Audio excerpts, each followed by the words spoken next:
né? Pronto. Tá todo mundo aí?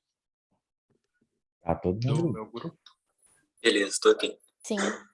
Pessoal, eu só preciso depois da transparência, tá? Do PowerPoint, tá bom? Vocês mandem para mim, por favor, no e-mail, Beleza. mesmo no WhatsApp, tá? Prontinho. Pode começar. Vou compartilhar. Ótimo.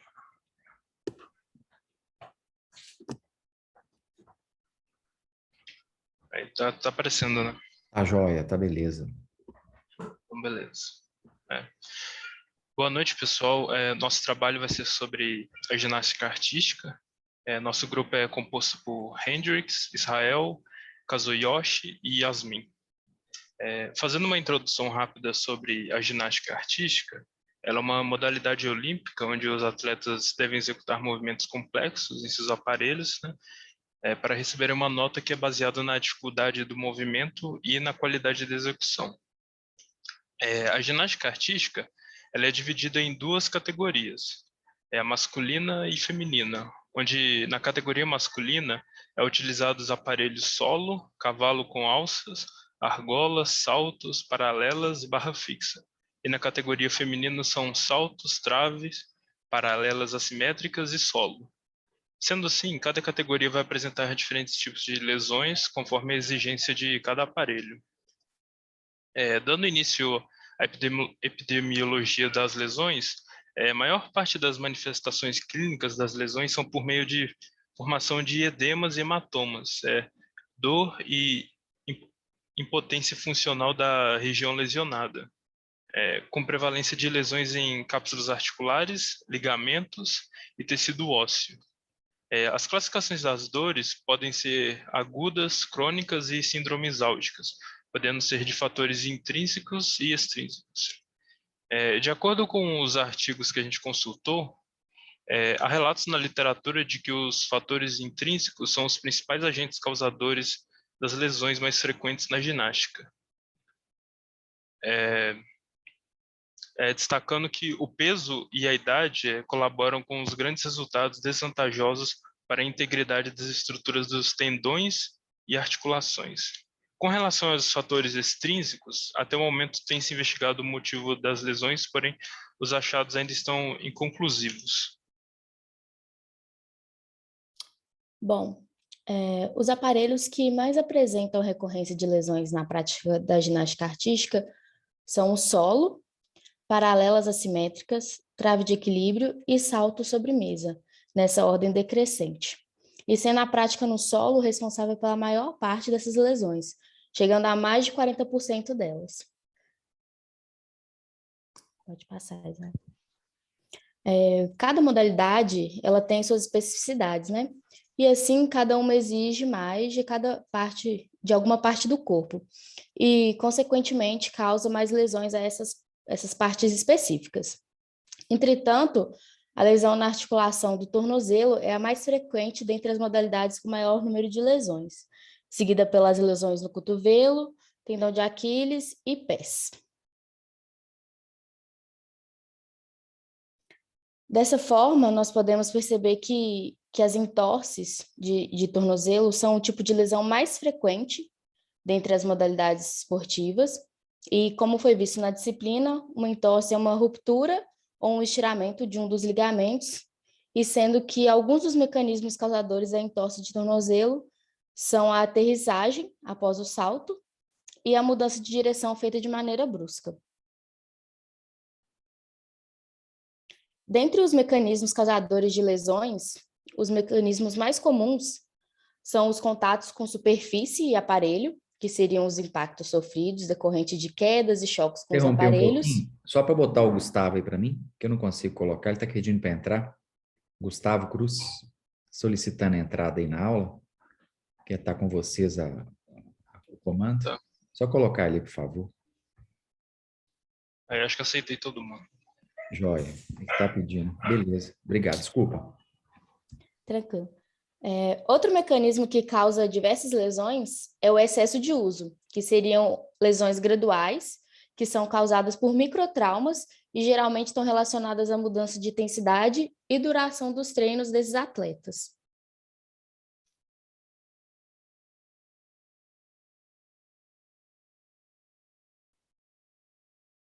Beleza. Aí entrando aí um pouco dentro das prevenções da prevenção de lesões, né? O que se tem feito é o que tem tido bastante estudos e melhorias aí em cima dos padrões dos aparelhos de ginástica, né? Aí aqui pegando do feminino, né? No solo, né? Onde era realizado, os movimentos eram realizados num piso de madeira, nua nos ginásios, né? E atualmente ela corre em um piso revestido e com molas. E ajustados também de forma a ter uma certa estabilidade, ao mesmo tempo também em que absorve os impactos também. E aí no salto sobre a mesa, na mesa, e a prancha de decolagem também era de madeira. Agora, tanto os acolchoamentos, né, eles são adequados ao fibra de vidro e com molas, né? E além disso também, no salto sobre a mesa, né, eles adequaram também a espessura dos tapetes de aterrissagem, né, para que tenha também ao mesmo tempo tenha uma maior estabilidade ali e tenha também um bom absorção de impacto também na hora da aterrissagem. E aí na trave de equilíbrio, também agora tem um acolchoamento de forma suficiente para aliviar as forças do impacto também, ao mesmo tempo também que se mantém seguro aí a estabilidade dos pés e das mãos aí no equilíbrio, né? E as barras, que antes eram feitas de madeiras que era mais comum quebrar, agora elas são feitas de camada de madeira laminada sobre tubos de fibra de vidro. Pode passar, por favor.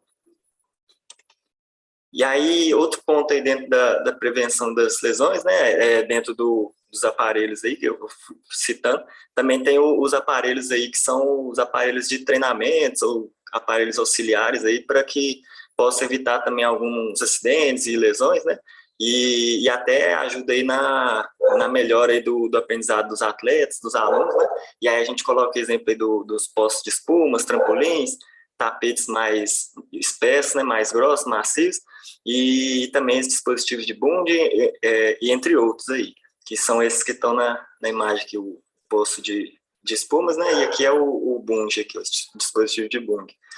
E aí, também, cada vez mais também para um melhor rendimento, né, é preciso aí que os profissionais eles estejam sempre mais capacitados e também sempre atentos aí nas práticas dos alunos, né? Aí a gente traz um vídeo aqui que é um exemplo de um professor aí que ele usa uma técnica rapidamente ele coloca um colchonete ali na barra, lá na hora que ele vai cair, para que não tenha esse choque ali maior do atleta com a barra, né? Aí ele roda, aí na hora que ele solta, aí já coloca ali o colchonete embaixo ali, para não... que também evita outros acidentes, né, ou alguma lesão aí também. Isso. Beleza, a gente pode passar, beleza. Aí outro ponto também que a gente colocou aí dentro da prevenção das lesões, que é muito importante, são os códigos de pontuação, né, que eles são usados, né, para ver o nível ali de dificuldade, as combinações, né, e das habilidades e tudo mais, e eles devem visar aí com atenção, né, a algumas habilidades que têm uma carga ou algum risco de lesão maior, né, e aí eles podem, às vezes, colocar essas habilidades que têm esse maior risco com uma pontuação, às vezes, mais baixa, né, para que, às vezes, desencoraje aí tanto os atletas ou os treinadores a ficarem treinando ali aquela técnica que é mais... que tem um risco de lesão maior, né? E aí faz com que eles deixem essas técnicas que são mais perigosas, às vezes, mais de lado, assim, e foquem nessas que tem um código de pontuação maior, né? E aí, dentro disso, como eu já falei também dos profissionais cada vez mais capacitados, né? Tudo mais, e também do nível da dificuldade das competições da ginástica sempre está aumentando, os profissionais, treinadores, eles sempre devem estar atentos aí nas cargas de treinamento, né, para que também diminua aí os riscos de lesão, ao mesmo tempo também que atenda aí as novas demandas, as dificuldades aí que tem aparecido na ginástica, né, para eles se manterem competitivos, né? E aí a gente buscou em um artigo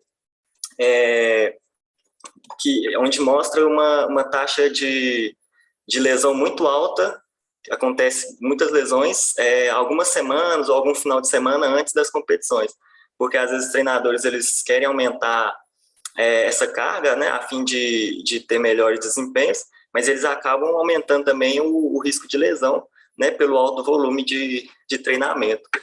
E aí, dependendo também, alguns treinadores para se manterem competitivos e tudo mais, eles acabam visando muito os atletas apenas de elite. E aí eles acabam se esquecendo das individualidades dos seus atletas ali, né? E talvez individualizando a carga de treinamento de cada atleta pode ser que atenda melhor aí as necessidades, as dificuldades, né? As habilidades aí dos seus atletas, evitando que se tenha uma sobrecarga alta demais aí, seja tanto no volume ou intensidade também, né? Que possa vir a ocorrer lesões. Beleza.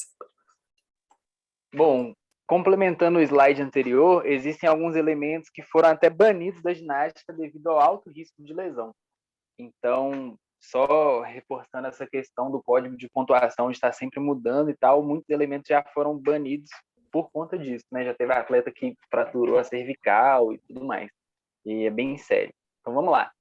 Considerando as principais lesões, a alta taxa de lesão por 1.000 horas de prática e as forças que as atletas são submetidas nos treinos e nas competições, por exemplo, aterrissagem de elementos que pode alcançar um impacto de até 11 vezes o peso corporal, essas autoras, em 2014 e 2018, criaram protocolos específicos de retorno progressivo à ginástica artística após diversos tipos de lesões. E aí esses protocolos foram pensados considerando os principais elementos, as habilidades e os aparelhos da modalidade. Então, a MEI e os colaboradores, em 2014, criaram protocolos de retorno após concussão, né, que é o choque na cabeça, para diversos esportes. E entre eles tem a ginástica artística. Então, o protocolo da ginástica artística ele é dividido em 7 estágios. E aí, o primeiro estágio, a recomendação é de que a atleta faça a recuperação passiva, sem fazer nenhuma atividade, até a eliminação dos sintomas.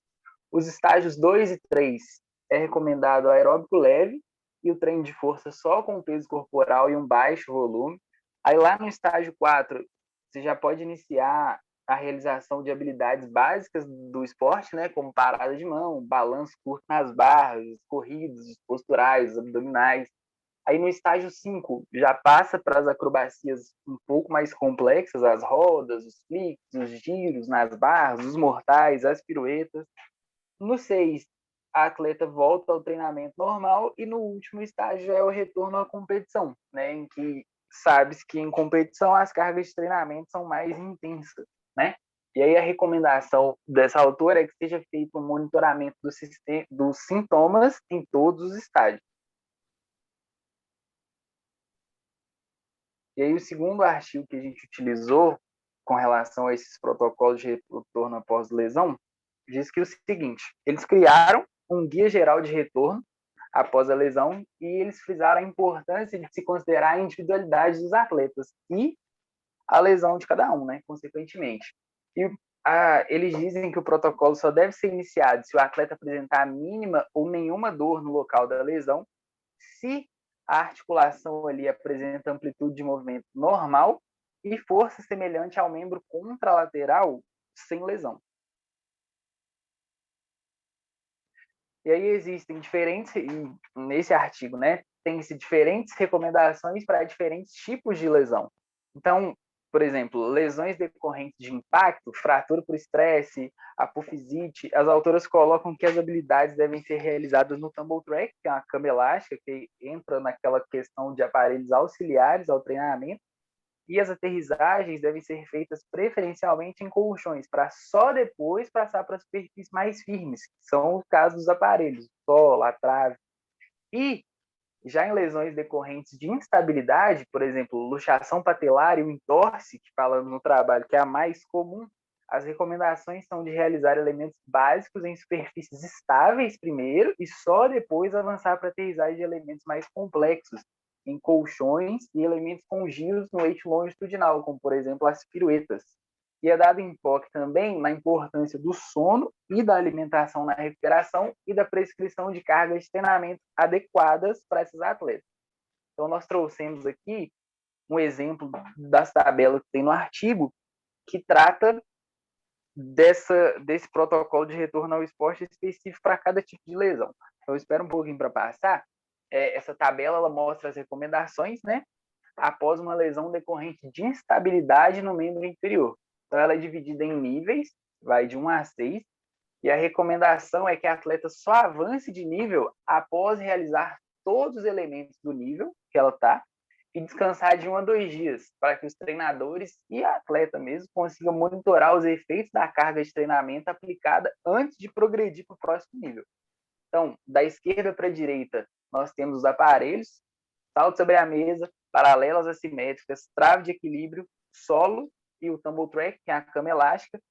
E aí, só para ilustrar, ó, a primeira marcação ali mostra o nível 1 e as habilidades recomendadas para a atleta fazer enquanto ela estiver treinando nas paralelas assimétricas, após uma lesão relacionada à instabilidade do membro inferior. Então, a recomendação é que ela realize todos os elementos na paralela, com exceção das saídas, né, que tem presença de aterrissagem, e, se possível, que ela faça com strap, que é uma espécie de faixa em que se prende a atleta pelo punho na barra, e aí mesmo se ela soltar a mão da barra, ela não cai, ela fica pendurada. Então, evita-se, assim, a aterrissagem.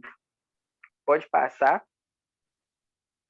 E aí, na próxima marcação, a gente tem a recomendação para o solo, né, que no nível 1 é de fazer só saltos simples, que não tem giro no eixo longitudinal, ou seja, não vai ter pirueta.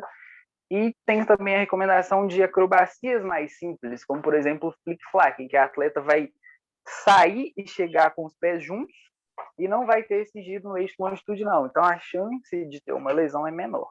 Lembrando sempre de levar em consideração a individualidade da atleta.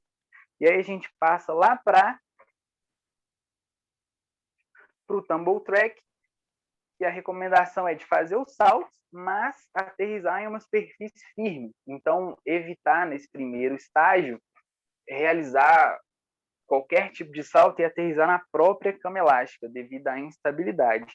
Aí a gente vai passar agora lá para o nível 3, em que é liberado, pode continuar, em que as corridas são liberadas no salto sobre a mesa, então a atleta só vai voltar a correr lá no nível 3, depois que ela já tiver passado pelo nível 1 e pelo nível 2 em todos esses aparelhos, por conta do tipo da lesão, né? E aí, para continuar ilustrando, ó, ela só vai fazer elementos de giro no eixo longitudinal em saídas nas paralelas assimétricas lá no final. Então, quando ela estiver progredido bastante, pode passar. O salto também, ela só vai realizar o salto completo, né, com todos os elementos, a corrida, o primeiro voo, o segundo voo, a abordagem na mesa, a aterrissagem. Depois que ela já estiver praticamente recuperada, passa. Como eu disse, nas paralelas, a mesma coisa, só vai fazer as saídas e aterrissar normalmente lá no último estágio. Na trave de equilíbrio, a mesma coisa. E no solo, tem uma exceção que a partir do nível 4 já é recomendado que ela comece a treinar esses elementos com giros no eixo longitudinal. E aí a gente passa para uma segunda tabela, só para mostrar a diferença das recomendações no caso de lesão no membro inferior, decorrente de instabilidade e decorrente de impacto. Então, essa tabela mostra as recomendações para as lesões no membro inferior decorrente de impacto. Então, pode passar para a marcação. O solo, recomenda-se treinar as corridas, só que com um volume mais limitado devido à natureza das corridas, né? Aumentarem o impacto nas articulações. Nas paralelas assimétricas, esse relays e moves aqui são largadas e retomadas. São elementos em que a atleta faz, por exemplo, um mortal, ela solta a barra, faz um mortal e pega a barra de volta. Então, a recomendação é que ela só treine esse tipo de elemento caindo naquele fosso, naquele bloco, naquele buraco de espuma que a gente mostrou mais cedo, para que assim ela não corra nenhum risco durante as aterrissagens, né? Cair ali, ela pode cair até de cabeça, que não tem perigo. E aí passa da trave de equilíbrio. Só lá no nível 4, em que é recomendado a atleta começar a treinar séries acrobáticas, e mesmo assim com elementos mais simples. No solo, a recomendação para o nível 1, olha só como que é diferente da tabela anterior. A recomendação são de coreografias que têm baixo impacto, e salto esticado, que é o mais simples da ginástica, é o único que está liberado. E mesmo assim, frisando a importância de ter uma técnica de aterrissagem correta.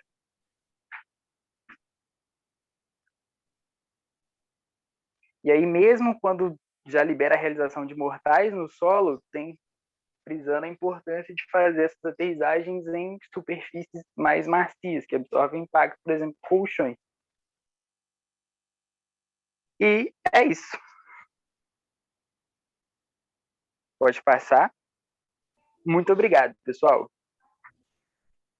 Legal, E aqui pessoal. nossas referências. Legal, achei bem interessante. Vocês vejam que é uma preocupação, né, internacional aí dos treinadores, as lesões, porque pode mesmo inviabilizar aí a carreira de um atleta, uma lesão na ginástica olímpica, na ginástica esportiva, na ginástica artística, né? E uma coisa interessante que deveria ser também pensado e elaborado, primeiro, o treinamento físico, como vocês falaram, né? O treinamento de força, de hipertrofia, de flexibilidade, bem adequado às pessoas. E uma coisa que é muito interessante é que a maioria das lesões dos atletas mais profissionais vem da base, né? Então é muito importante que se cure bem as lesões que as pessoas têm quando elas são mais jovens, né? Às vezes não se dá muita atenção à lesão leve, uma torção de uma criança que está começando na ginástica olímpica, e aquilo no futuro pode acabar inviabilizando a carreira dela. Então, um dos fatores mais importantes no surgimento de lesões são lesões prévias, né? São pessoas que não curaram bem as primeiras lesões. Então, é muito importante que a gente esgote a lesão, que trate bem a lesão. Principalmente as entorses de tornozelo, que às vezes passam de maneira despercebidas, e a pessoa às vezes não trata, simplesmente fica de repouso, e aquilo cria um déficit de propriocepção, de percepção, de capacidade de reação, e isso então gera uma deficiência para essa pessoa, tá? Mas é isso aí, eu achei legal, achei que está dentro da ideia do que eu pedi, né? Vocês pegaram os artigos, falaram sobre a epidemiologia. Faltou dar mais uns exemplos práticos aí, que alguns de vocês aí trabalham, né, com essa área. Achei que seria, vocês mostraram, né, os cuidados e tal, mas alguma coisa mais do dia a dia de vocês, se alguém de vocês trabalhar aí com essa área, né? Mas tá legal, pessoal, acho que cumpriu o objetivo aí, tá? Parabéns. Tem Obrigado, mais algum? professor. De nada, Hendrix. Tem mais algum grupo, pessoal? Não? Então, Eu tenho o meu grupo, ao seu grupo? Ótimo, então. Vou passar, como é que você chama? Davi? Davi. Eu vou passar para você, então, o comando aí, tá? Pra você poder abrir a tela, tá bom? Beleza. Você passa para o Davi Rovadic sem câmera, por favor, que é o Sem câmera? computador. Tá.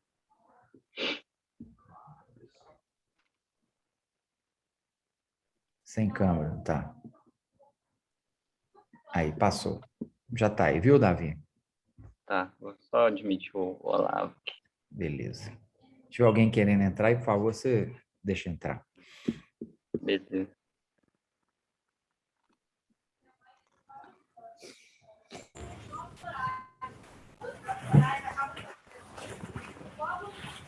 Compartilhou aí?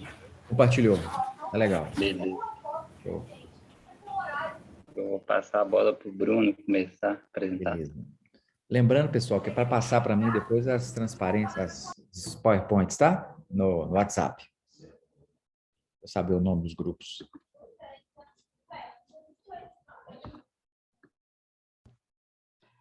Boa noite, pessoal.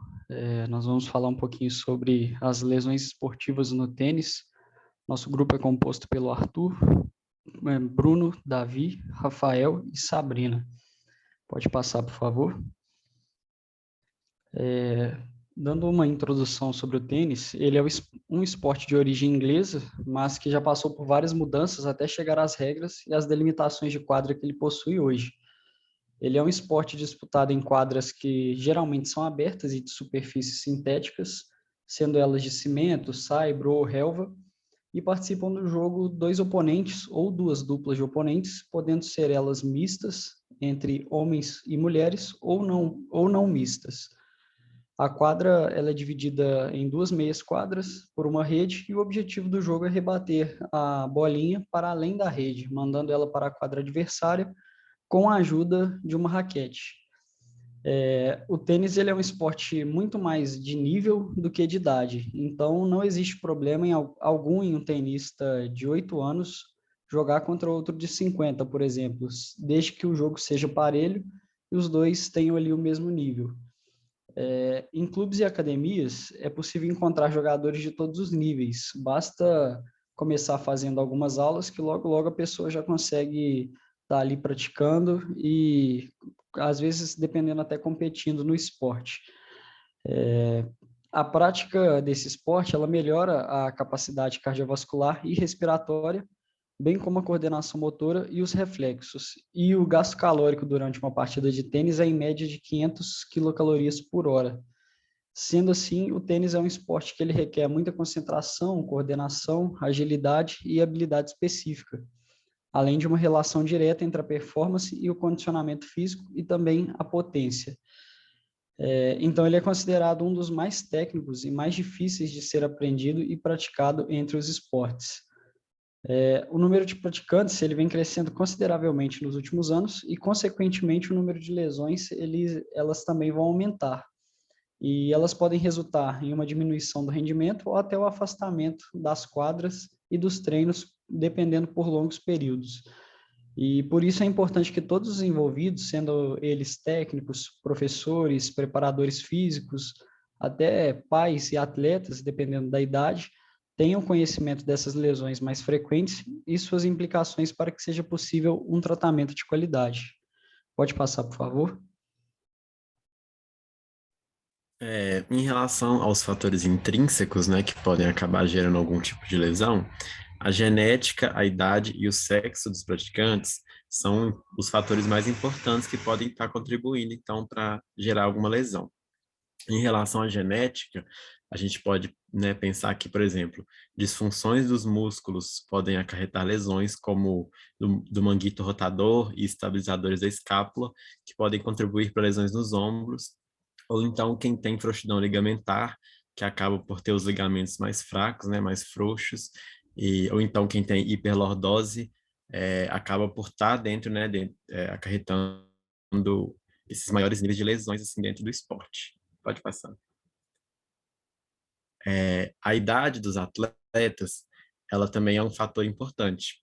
A gente pode ver que, por exemplo, na tendinopatia lateral crônica, que é conhecida como cotovelo de tenista, existe um maior acometimento entre os tenistas recreacionais e acaba que 30 a 50% desses atletas, em algum momento da sua vida, vai ter esse cotovelo de tenista, tendo um pico de incidência maior entre os 35 e 55 anos de idade.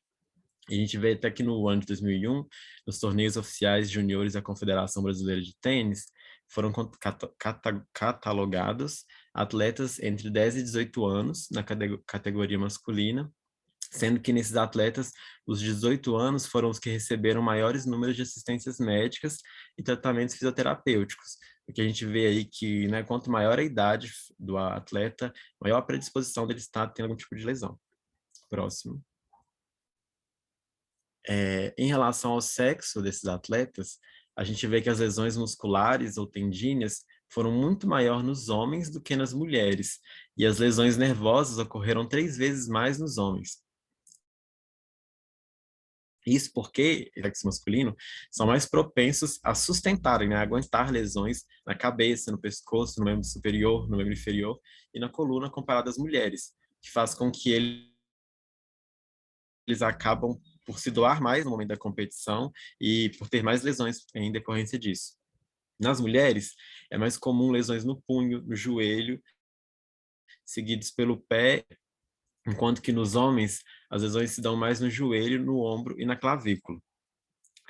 Em tenistas adolescentes, existe em ambos os sexos, sem distinção, sendo que nos meninos, as principais lesões se dão no cotovelo, no punho dominante, numa dor anterior no ombro e posterior, nesse mesmo ombro. Já nas meninas, comuns são dor anterior no ombro, no punho dominante e no cotovelo. E é interessante saber dessas diferenças de lesões que se dão no sexo dos atletas para estar podendo ser feito, né, possíveis prevenções de lesões acometidas em cada um desses sexos que o treinador pode estar tendo maior noção disso. Próximo. Isso. Aí a gente vê que a própria prática repetitiva do tênis faz com que ocorram adaptações musculoesqueléticas que podem ser positivas ou negativas. A gente vê que de forma positiva ocorre aumento da densidade óssea, aumento do tendão, aumento da resistência e aumento da força muscular. Já de uma maneira negativa, pode acontecer diminuição da flexibilidade dos quadris, da lombar, dos cotovelos e das rotações internas do ombro, assim como contraturas dos pronadores do antebraço, além de desequilíbrio de forças no tronco e nos ombros. A gente vê que essas adaptações, elas são completamente influenciadas pelo estilo do jogo, pela posição na pegada da raquete, se coloca mais força ou menos força, onde se pega ela, se é feito com uma técnica boa ou se é feito com uma técnica ruim, e alterações específicas na biomecânica de cada atleta. Próximo. E aí a gente vê que, em decorrência dessas adaptações negativas, podem ter, né, acarretar desequilíbrio de forças que podem gerar lesões. Por exemplo, no momento do saque, em que o atleta tem que fazer batidas acima da altura da cabeça, ocorre uma força excêntrica nos rotadores do ombro, assim como nos estabilizadores da escápula. E concentricamente, acaba acarretando uma carga nos rotadores internos. Isso acaba gerando um desequilíbrio de forças, porque ocorre uma menor força nos rotadores externos comparado aos rotadores externos. Então, uma musculatura acaba fazendo mais força do que outra, gerando esse desequilíbrio. E aí, de forma semelhante, a gente vê, por exemplo, que na musculatura contralateral dos músculos abdominais, ocorre uma carga excêntrica durante o movimento, que vem acompanhado de uma hiperextensão lombar. E se a gente pega e associa isso a fatores genéticos, de pessoas que às vezes já têm uma lombar com hiperextensão natural, essas pessoas ainda são acometidas ainda mais a terem lesões. Então, por isso que é muito importante ser feita toda uma avaliação da cadeia cinética nos tenistas, para poder estar identificando, né, as causas relacionadas às lesões desses atletas. É isso. Bom, falando agora um pouco dos fatores extrínsecos, né, para gerar lesões no tênis, existe um maior número de lesões durante um período de competição. Isso se deve à automotivação do atleta para ganhar aquela partida, então ele utiliza o seu corpo para fazer isso. Além disso, os autores também relatam uma inadequação no alongamento antes da partida. O material da raquete também pode ser um fator extrínseco. Antigamente, a raquete era feita de madeira, igual nessa primeira imagem, e era pesada. E hoje em dia esse material mudou, sendo a cabeça da raquete um pouco maior. E existe agora um ponto que se chama sweet spot, que é o ponto doce, onde a bolinha deve quicar para que gere uma menor vibração no braço, porque quando a bolinha quica na raquete, ela gera uma vibração no braço que pode estar acarretando microlesões. E isso, por exemplo, os atletas recreacionistas, eles não conseguem bater nesse ponto certo, e aí o que acarreta, então, mais lesões, formando, assim, o cotovelo de tenista, por exemplo. Pode passar. O tipo de quadra também pode ser considerado um fator extrínseco. Existem 3 tipos de quadra, né? Grama, dura e saibro.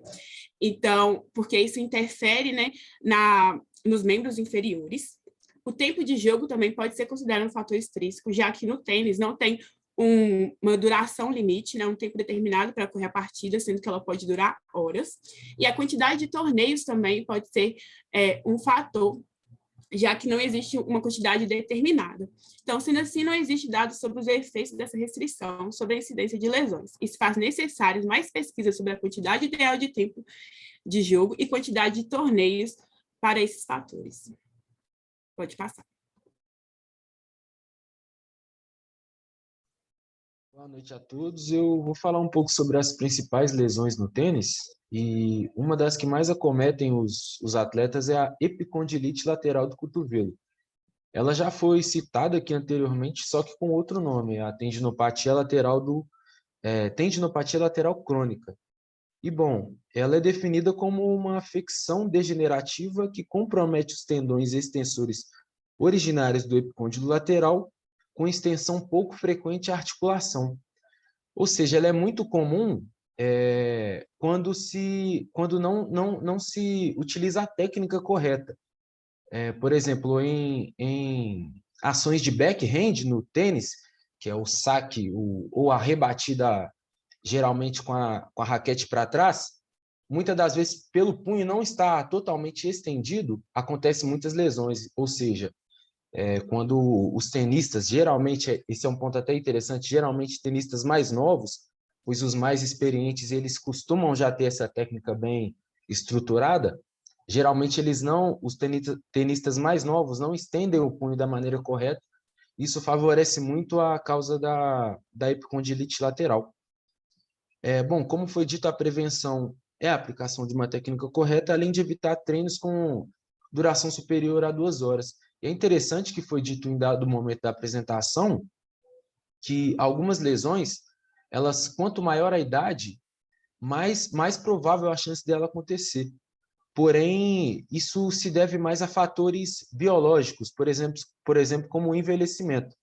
Então, se um tenista é mais velho, até na epicondilite mesmo, a chance dele sofrer dessa lesão pode ser maior em determinados aspectos. Porém, em outros, os mecânicos geralmente se dão ao contrário, em atletas mais novos. Justamente por não ter a experiência correta, eles acabam fazendo a atividade de maneira errada no sentido mecânico da atividade. Pode passar, por gentileza? Bom, uma maneira de se reabilitar da epicondilite é colocar gelo, né, uma maneira mais imediata, após um treino vigoroso, caso ocorra um desconforto ou dor, além de fazer o uso da fisioterapia, que atua na analgesia, melhorando a flexibilidade e força muscular através de técnicas como ultrassom, liberação miofascial, que ficou bem conhecida ultimamente, o alongamento, fortalecimento muscular. E entre as intervenções cirúrgicas existentes, cita-se o procedimento aberto, percutâneo e artroscópico. Vale ressaltar também que ela é uma lesão bem comum, cerca de até 50% dos praticantes pode sofrer com essa lesão. Pode passar, por gentileza? Bom, falando de outra lesão, temos a tendinopatia de manguito rotador. A explicação dela consiste em uma lesão que acomete os tendões que fazem parte de um conjunto muscular localizado no ombro, no qual tem como função a estabilização dinâmica glenohumeral. A causa dela também ela é bem interessante, porque se divide em fatores mecânicos e biológicos. Muitas das vezes, por fatores mecânicos, ela ocorre por conta de cargas excessivas, até mesmo às vezes numa atividade laborativa, no trabalho, às vezes nem é no tênis, mas por conta dessas cargas, pode acontecer dos atletas serem acometidos com essa lesão. Um fator biológico, como já foi citado aqui, é o envelhecimento. E, enfim, uma das formas de prevenir, como cita a literatura, é a interdisciplinaridade. Ela é fundamental no tratamento dessas lesões, ou na prevenção. Ela nada mais é do que uma reciprocidade entre as disciplinas. Pode ser ciência, área do conhecimento, enfim. Por exemplo, nesse caso que foi citado, a fisioterapia associada à ergonomia. E elas, juntas, associadas, elas puderam criar métodos ergonômicos que puderam prevenir essa lesão de inúmeras maneiras possíveis, tanto doméstica, posto de trabalho, mas também em práticas como tênis. Pode passar, por gentileza? Bom, uma forma de se reabilitar, né? Os especialistas eles têm encontrado nas intervenções cirúrgicas a melhor maneira de se tratar. Geralmente, entre os especialistas, como diz o texto, são as formas mais indicadas. E, atualmente, uma preferência do cirurgião de ombro brasileiro é a feitura de reparo com fileira única de âncoras. Tem outras maneiras de se fazer, mas atualmente é a mais procurada pelos cirurgiões.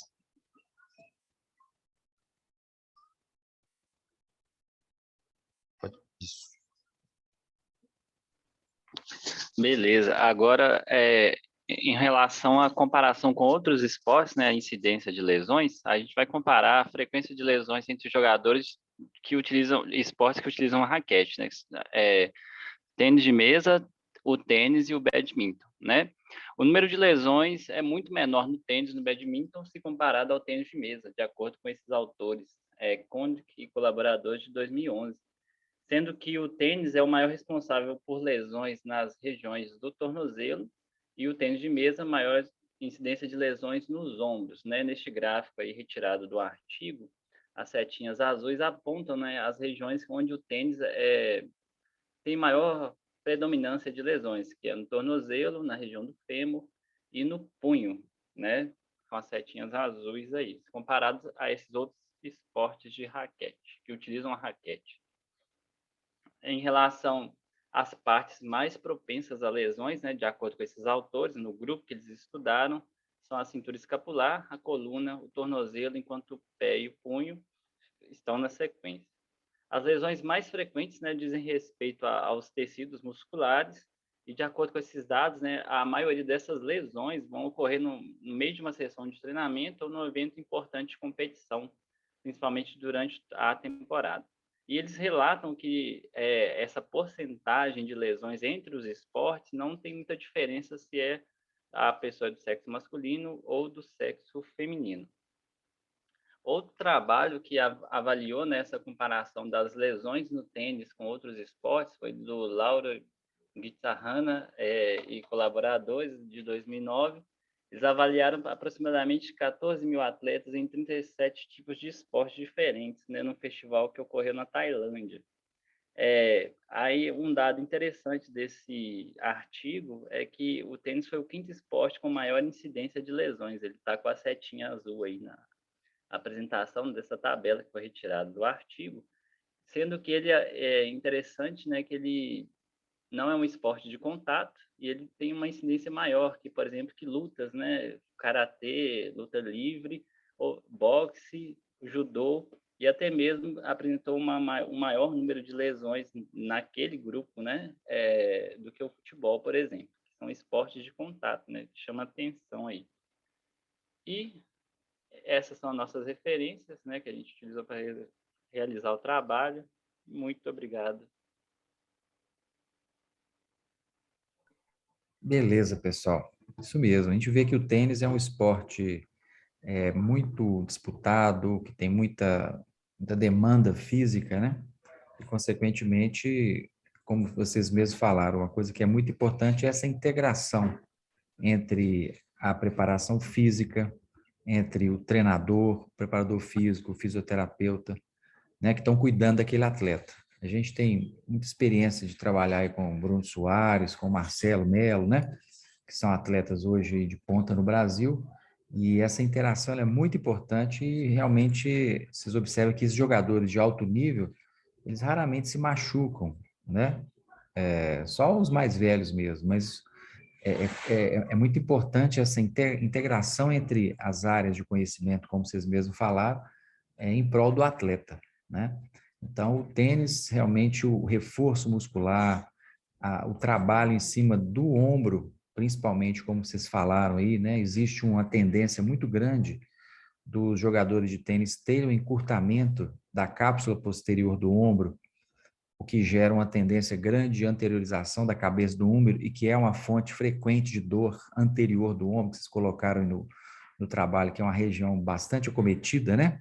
A parte anterior do ombro se deve a esse uso, esse desequilíbrio muscular causado pelo uso excessivo excêntrico ali dos rotadores externos, do infraespinhoso, redondo menor, que acaba levando também ao encurtamento da cápsula posterior e, consequentemente, a anteriorização do húmero com limitação de rotação interna.